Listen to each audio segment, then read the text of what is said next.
Welcome to Seminar Day 2.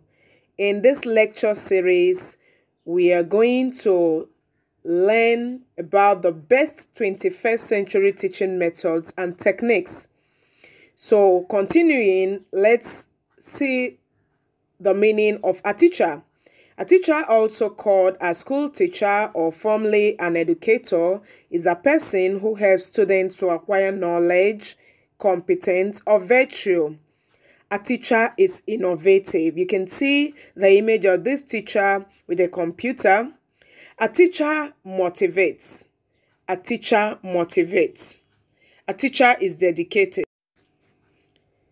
A teacher is passionate. You can see the image of the teacher with these children, and then a teacher is caring, help out with tasks in class. Then we have classroom designs. You can see these classrooms. Their designs are perfect. The colors are beautiful. So children will relax more in such beautiful classroom environment compared to a poor classroom design.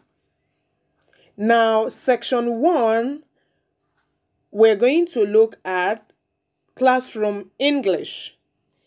Classroom English. Okay, so we start with the greetings. So you come up, good morning, children. How are you today? I am fine, thank you, sir. These are the reply. How about you, sir?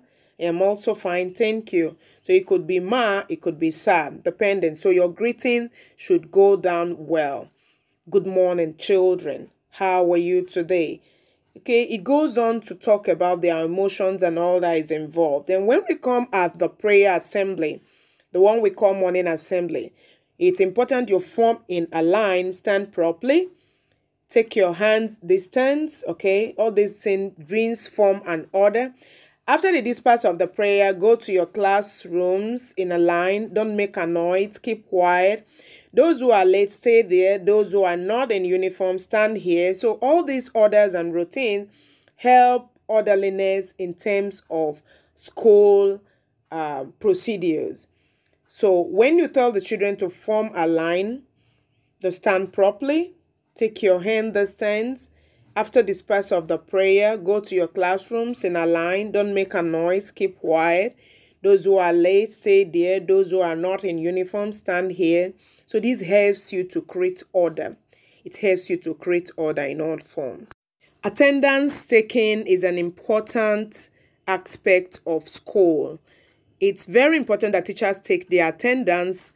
God forbid that cases arise where children are being dropped at the entrance of school and at the end of the day, they couldn't get home or something happens along the line.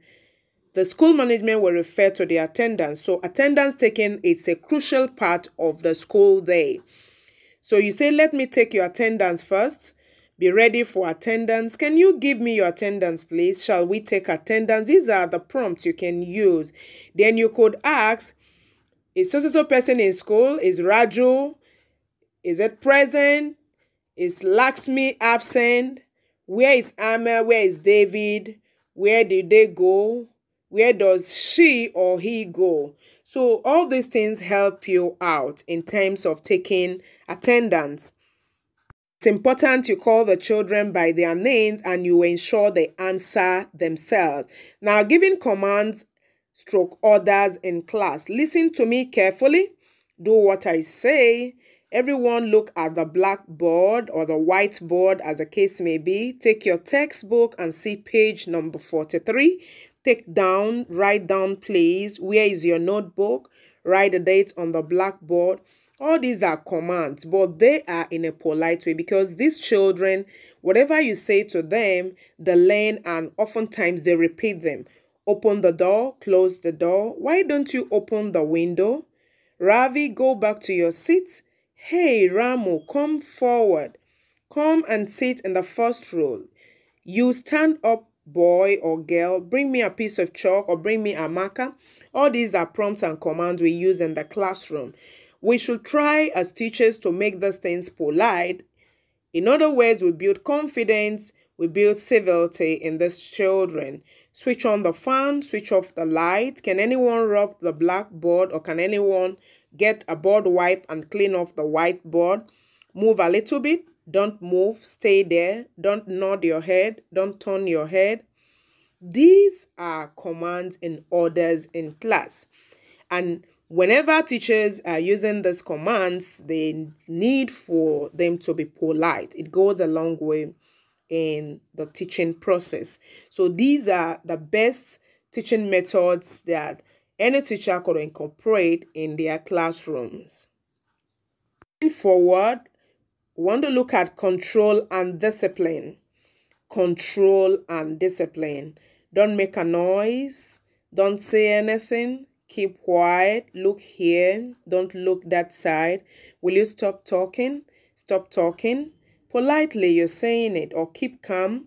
Is this supermarket or supermarket? Avoid eating in the class. Turn those who are not complete with their homework. So in so doing, you bring in order, you bring in discipline in the classroom. So all these help you, all these prompts and commands help you to discipline in the class. Stop your noise, wait a minute, shut up your mouth. Most times we use these words, but oftentimes it doesn't look so polite. You can tell the child, keep calm. Don't talk bad words, speak politely. I will call your parents. I will give complaints to the headmistress or the headmaster or the HM, as the case may be.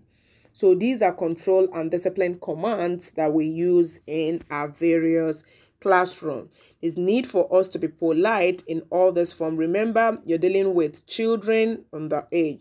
So try to come regularly, maintain minimum. Your attendance, don't waste your time. Don't go out of the class. You have to do homework at home. Don't say lies. Don't say like that. Try to be disciplined. Try to be obedient.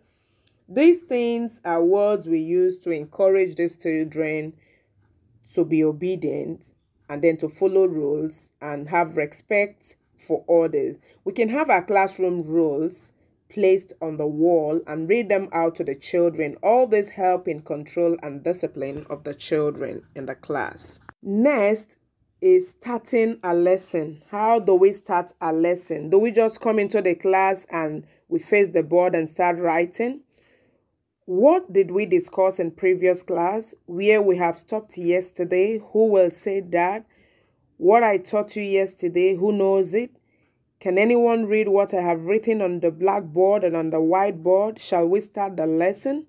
Are you ready for the lesson? Are you ready for this new lesson? All these prompts help the children to be in the state of receiving that particular lesson of the day. So there's need for us to put the children in the mood to start up that lesson. They say, let us start a new lesson. Today, I would like to continue the lesson. Now, I am going to draw a picture. Observe carefully. Have you finished your homework? Show me your homework one by one. Why haven't you done your homework? Take out your textbook and see the page number 79. We should learn how to bring in this prompt in the course of teaching our children. As teachers, there's need to carry those children along so that they will perform perfectly and then the teaching can go on effectively. Why teaching the lesson now? So when the lesson is going on proper. Okay, there are things you're expected to do as a teacher. You can use such prompts. Can you see the picture? Can anyone answer this question? Do you understand it? Can I rub the blackboard? Can I wipe the blackboard or the whiteboard? Will you give me another example? What is this picture about? What does the picture say? What did you observe in the picture? When you ask children questions like this, it brings their mind and their reasoning into the lesson that is going on. So oftentimes there's need for critical thinking during the course of the lesson. It helps the mind of those children to be independent and it helps them to reason very fast. So while teaching, you can continue which one is less, more in this problem. For those that are handling mathematics, which one is less, which one is more in this problem? Of course, you may correct. Whatever it may be, it is right as per my knowledge. We can try this in another way. In other words, we can say that. So you continue with this prompt. Meanwhile, you can solve the problem. Shall we take it as homework? You're asking the children. What is said was now very important.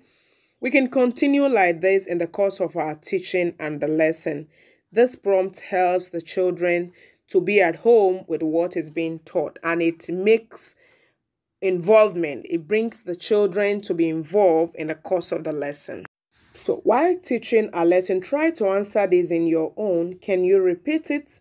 Come and meet me after this class. Go and blow your nose outside. Underline the important words with pencil. Tell me what happened actually. These are prompts you can use while teaching a lesson. Moving on, bringing the lesson to an end, ending the lesson. Let us stop the lesson here. Is it clear? Do you understand? Any more doubts regarding the topic? Do you have any doubts? You're trying to ask the children. Try to come by 8 o'clock tomorrow, or 7 o'clock, or 7:30. B. By this, you've drawn the lesson to an end. Now, the section 2, we're going to look at the lesson planning content. Okay, lesson planning. The content in a lesson plan. First of all, let's say the difference between a lesson note and plan. A lesson plan is the drawing of steps, actions through which a teacher expects to teach a class to attain the objective of that class without unnecessary details. While a lesson note is a detailed explanation of the steps or actions or a reminder of what a teacher should do. So a lesson plan is a formal plan that details what you are teaching during the lesson, while the lesson notes are notes the instructor writes about the lesson plan. So but in Nigeria here, we know that most times we draw our plan, then we give the summary of the notes at the end. So this is a sample of a lesson plan. You have your topic, you have the lesson, and then you have the structure of the lesson and then the objective. So how to prepare a lesson plan? It's important we listen to this clip. At the end of it, we'll be more addressed. Hello and welcome to Teachings in Education, Lesson Planning. What components are required in lesson planning? A teacher's lesson plan should include, at the very least, these 12 different components. The first necessary component is the title. When naming your lesson plans, begin with the course subject, grade level, and your name. The title should be clearly presented somewhere at the top of the lesson plan. It should be easy for administrators to recognize whose lesson plan it is. Next up, the date, which is more important than you actually think. Teachers will not argue that one of the most common mistakes are using old lesson plans and forgetting to change the date. It happens to me all the time. When teachers get caught using older dates, it indicates they are not actually planning their lesson. The third component is the lesson objective. Each lesson should have a learning goal. The goal should be characterized as SMART, which means it's specific, measurable, achievable, results-focused, and time-bound. These learning goals should be posted somewhere in the class for both students and administrators to view. The next component is the standards, which is quite an important component. Lesson plans must be tied to at least one state standard. Teaching to the state standards is important because your students will eventually take standardized tests. And if you haven't covered your standards, you eventually set your students up for failure. Moving on to the fifth component, which is the actual plan for the lesson. Each lesson should have a beginning, a middle, and an ending.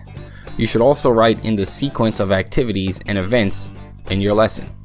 For example, maybe your plan begins with an anticipatory set, then a lecture, then an activity, and finishes up with an assessment. The sixth component of lesson planning is the assessment. Remember, each lesson objective with its aligned standard must be assessed for student comprehension and understanding. Now, when I say assessment, that can mean something as simple as a quick formative assessment, such as an exit ticket, or perhaps a unit assessment. The next component has been surrounded by some debate lately: homework. Let me be the first to say that homework is absolutely necessary. Add specific pages and problems for homework assignments. You know, kids spending time doing their homework isn't a bad thing. You should be assigning homework.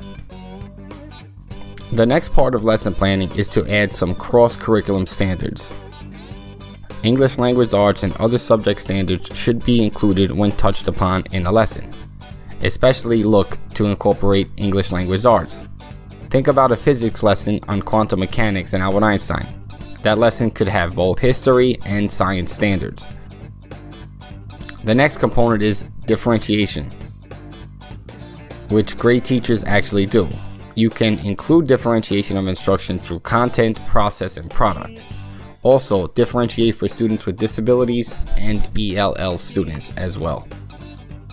It should be noted that differentiation of instruction takes a lot of time and effort as well as planning. The 10th component is technology. Add technology skills and practices into your lesson plan if possible. Now, not all lessons you give will incorporate technology. Nevertheless, as teachers, we must prepare students for the technological world. The next component should be included is the written component.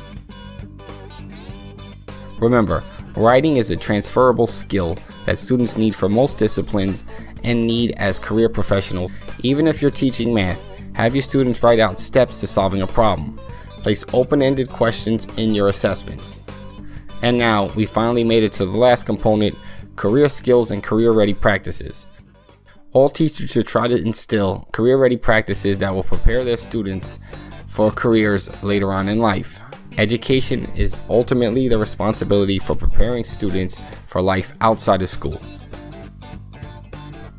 And click the link below for a sample of this lesson plan. So the next is how to prepare a lesson note. Now we know that lesson plan is more like a table, but a lesson note is more comprehensive. So let's listen to this clip. So this is the sample image of a lesson plan, okay? You have the name of the school, you have the subject, you have the class, you have the duration, then you have the dates, you have the period, you have the average age of the learners, the subjects, the class, the topic, the subtopic, your reference materials, okay? So all these are included in a proper lesson note. So we oftentimes say lesson plan or lesson note, okay? So we continue with the instructional materials. You write your entry behavior, then the behavioral objective, the content of your topic, the introduction, your remarks, presentation of teacher activity, the student activity, your closure, evaluation, and assignment. This is the format in which a proper lesson plan or lesson note should be. We're looking at a lesson note format. A lesson note format by the Ministry of Education. First of all, you're writing the name of the teacher, the name of the teacher. The name of the teacher could be Mrs. Osewa, it could be Miss Lucy. You put it there, the name of the school, you write the name of the school here, the date, 26th September 2021, you write the date, then the time. Maybe your lesson time starts 11 a.m. to end at 11:40 a.m. That is 40 minutes. You say 11 a.m. to 11:40 a.m. The period, if it's the first period for that day, you can write it. Could be period 1, period 2, or period 3, as the case may be. So if it is first period, you write the duration of the lesson. Normally, every lesson stops at 40 minutes. So it is good you put the duration of the period. Then you have average age of learners. If your learners are in the kindergarten section or they are in the junior secondary or in the primary, so you should know the average age. Say, for example, 9 to 12, you're looking at those in JS1. Then you have the subjects. You could be taking social studies, mathematics, or English, so you identify the subject you're taking. Could be national values, as the case may be. Then the class. If it is primary 6, primary 5, or JS1, you should indicate. the topic you want to teach for that day. The topic could be, for those doing English, it could be noun. For those doing mathematics, it could be fraction. For those in the social studies, it could be honesty, could be integrity. Whatever your topic is, you identify it here. Then your subtopic, for example, an English teacher that wants to take English language, the topic could be a noun. You could go ahead to say that your topic is noun, your subtopic could be types of noun, okay? Then your reference materials, you're not the author of the materials you're using to teach, so it's very important you reference your materials. The textbook you're using, the name of the author, the edition, the name of publisher, the year it was published is very important. Always acknowledge your reference material. Then if you got them from the internet, be very sure to acknowledge the site which these documents are gotten. Could be study.com, could be Wikipedia, or any other source. Make sure you identify. Moving on, let us look at the next step after reference material. We are in the instructional material. What are those items you use in the course of lesson? Most times we have the visual and non-visual material. The visuals are the ones you see with the eyes, those objects you bring to the classroom, and then it enables the learner to be at home when the topic taught. Then the non-visuals are the ones you listen to, like the audio, your radio, it could be the television, okay? So those ones, most times you listen to them and then you get to acquaint the learner of the topic. Now your entry behavior is based on the previous knowledge for these children. What do they know before the time you're introducing this topic? So questions that you will ask them will be on their previous behavior, on the previous lesson, the previous knowledge the child have gotten as regards this entry behavior. So that's going to be your entry behavior. Your entry behavior will be based on the previous knowledge the child have gotten. Then the behavioral objective. What do you intend to achieve at the end of this topic? What do you intend to achieve? Your aims, the objectives of that topic, you should itemize it. Then the content. The content, that's a summary of this topic. That will be your content, okay? All the things you intend to give these children in the course of the lesson is your content. Introduction, you have to introduce this topic, okay? So in your content, you go it step by step. Step 1, you're introducing the topic. Step 2, you're explaining this topic.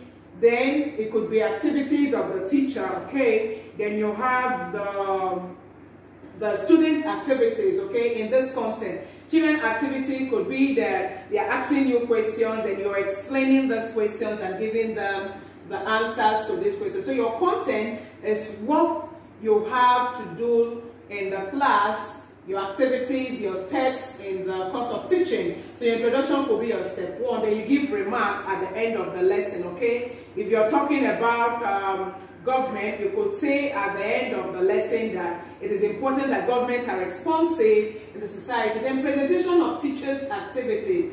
These are the step-to-step way in which this lesson comes. Like I said earlier, introduction could be your step 1, your step 2. You're explaining this lesson, you're engaging the children, you're introducing with all your visual objects.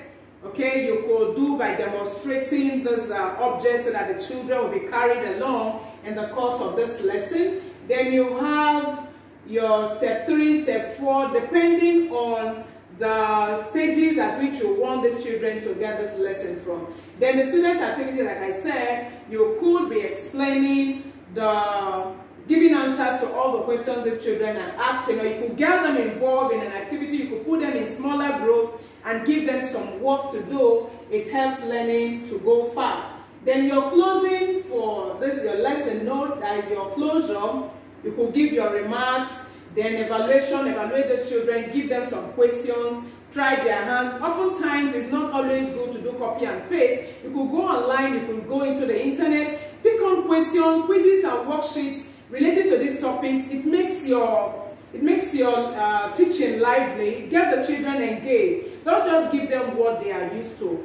Give some critical thinking and get the children engaged in the course of lesson. You could bring in charts and tell them to explain those charts. Bring up objects in the class and tell them, just get them engaged. Then at the end of the day, you give them assignment. Okay, those assignments could even be content of what you have not taught, but it's related to the topic. Let them go and make researches on them, and as such, you would have been able to pass this knowledge.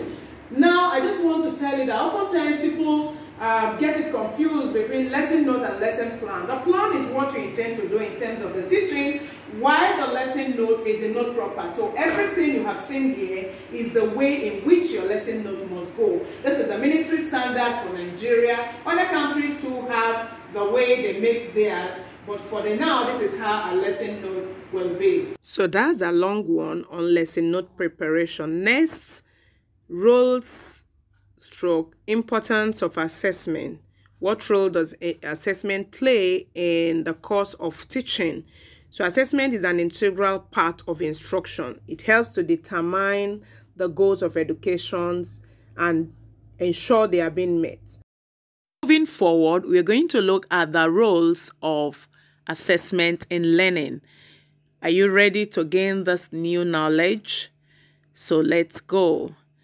Now, this topic on the 4 roles of assessment is based on, first, you have the placement, formative, diagnostic, and summative assessment.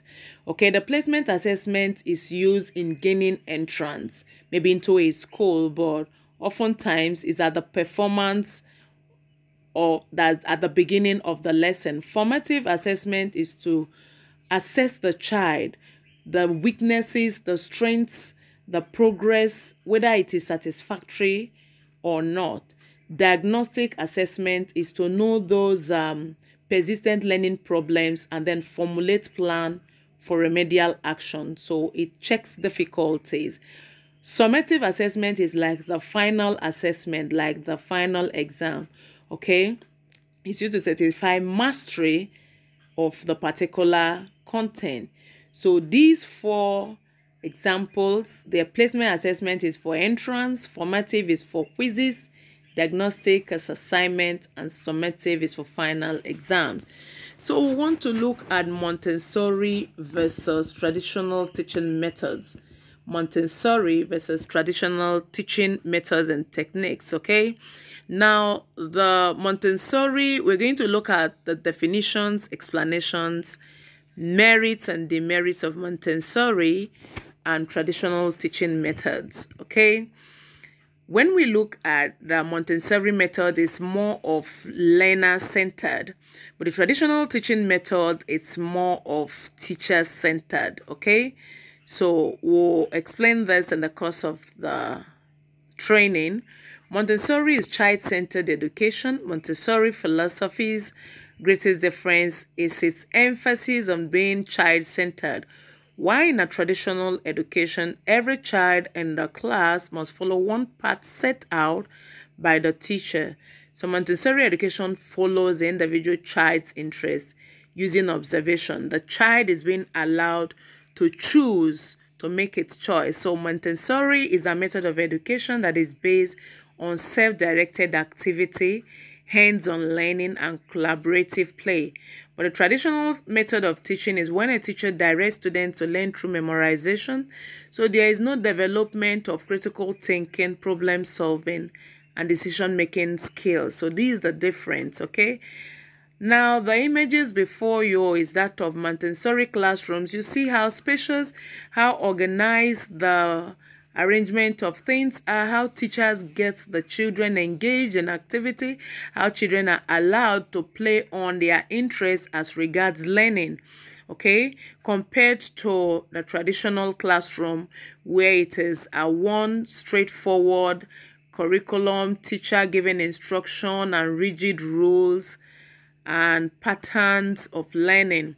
So there is no room oftentimes for critical thinking or problem solving from this students in a traditional classroom compared to the Montessori class.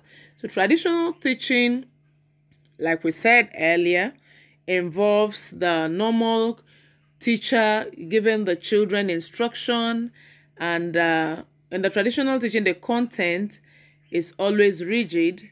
There's no flexibility. So the content is most important oftentimes in the traditional teaching methods, compared to the Montessori, where the child is allowed to play with other level children. Now, let's listen to this clip on Montessori versus the traditional teaching method. I had attended Montessori for a few years until a job loss in the family forced her to enroll him in a nearby free conventional public school. As she picked him up from his new bus stop, day after day, she began to notice something. She said, "I saw the light in his eyes dimming. His flame was extinguishing." She didn't talk about her son's grades at the new school, nor about the teacher qualifications, class size, or extracurricular activities. She didn't talk about how he would compete with China or increase our GDP. She talked about the flame inside him, dimming, extinguishing. To me, the fanning of this inner flame, the inner drive to learn and to develop, is the core contrast between Montessori schools and conventional schools. Conventional schools assume children need incentives for learning. Gold stars, A's, honor roll ribbons, popcorn parties. If they don't respond, they must be dealt punishments, bad grades, trips to the principal's office, etc. Montessori schools assume the opposite. Children do not need to be forced to learn. In fact, children are naturally interested in learning. Take a look at any child prior to kindergarten. They touch everything, pick it up, turn it over, taste it. Prior to setting foot in that first classroom, they've learned how to stand, walk, swim, sing, count, ride a bike, tell stories and jokes and lies. Some can even read. And then these energetic, engaged, accomplished 6-year-olds turn into 12-year-olds who ask, "Are we getting graded on this?" Or, "Is this going to be on the test?" That flame they had at age 6 didn't burn out on its own. We smothered it. In contrast, Montessori schools stoke that flame by promoting hands-on, self-paced, collaborative, challenging, and joyful learning. They encourage divergent thinking instead of convergent thinking, innovation instead of standardization. Montessori does all this with no grades, no tests, no homework. How? Well, out of many reasons, here are two.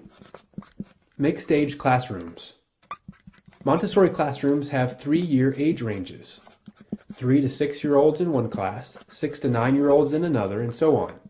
The age mix allows older students to be leaders, mentors, and to help teach lessons, while younger students have the experience of working with older classmates. The teacher does not stand at the front, delivering the same information to 30 children while trying to keep all of them on the same page. Instead, the teacher moves around the room, working with students, one-on-one or in small groups. The age mix allows a child working on, for example, addition, to sit near another student working on multiplication. Each can see not only what they'll be doing in the near future and where they've been in the past, but why they're learning what they're learning and how it fits into the big picture. Seeing the big picture allows students to take ownership of their learning, a critical element in fostering each child's natural learning desire. Which leads to point 2, grabbing that student's interest while it's hot. A Montessori teacher told me about an 8-year-old girl in her class interested in long division. After demonstrating some examples, the teacher watched the girl create her own simple division problem. But after finding the quotient, the girl added another digit to the dividend, and another, and continued the calculation into the hundreds, thousands, then 10,000s, 100,000s, then millions, billions, trillions. As the calculations began to near the bottom of the page, the teacher, thinking quickly, brought over more paper and some tape. Hours later, when the girl decided she was done, there were so many sheets of paper taped to each other that when the teacher taped the first one to the ceiling, the last one hung all the way to the floor. Children in Montessori follow their interests wherever that passion leads, however quickly it leads them, regardless of what other students in the class are working on. Can you imagine this little girl having any problem whatsoever with calculus in high school? when she already does ceiling-to-floor long division problems at age 8? Can you imagine the look in her eyes when her mom picks her up from school? Montessori is the best method of schooling I have found for children to joyfully and effectively learn independence, responsibility, self-discipline, leadership, initiative, strong academics, and a lifetime love of learning. I urge you to visit a Montessori classroom to see for yourself. Sit in a class for 30 minutes. See the light in the children's eyes. Thanks for watching this video, and do have a fabulous day.